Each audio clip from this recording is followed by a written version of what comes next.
So if you insert a quarterback into that position, it's a lot quicker process than what the Bears need, which is a lot of everything on their roster. Coller, we've got a battle of the 1-4s at Soldier Field this weekend, a real heavyweight fight. Both of these teams are in interesting spots that this weekend's game seems to be a pretty big inflection points for each side. The Vikings in Chicago both hired new head coaches and GMs the same offseason and took very different paths. We already know about that.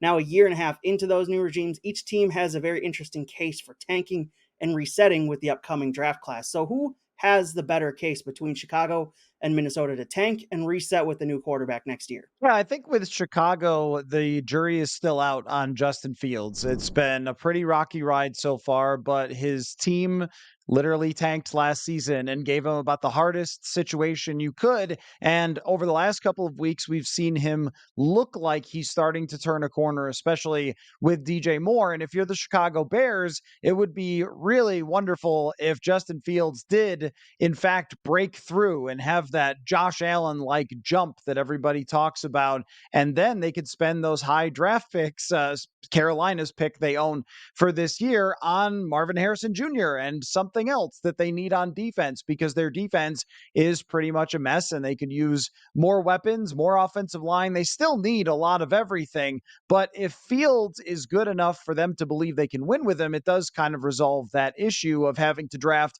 another quarterback after you just drafted one a couple years ago. So I would guess that Chicago wants Justin Fields to succeed and to look great the rest of the season. However, Caleb Williams, Marvin Harrison Jr., these two are talked about as generational players. And boy, if the Bears had the 1 and 2 overall picks with Carolina being as bad as they are, that would be really something for jumpstarting their entire rebuild. As far as the Vikings go, I think a loss in Chicago just clarifies things. It leaves no muddiness to what Kirk Cousins' future is here, or what they're going to do at the trade deadline, et cetera, and what they're going to do in the future at the quarterback position, which would be draft the highest quarterback they possibly can. So it makes it a very clear path for them. There's no route to the playoffs from 1 and 5, and they should start thinking about the future.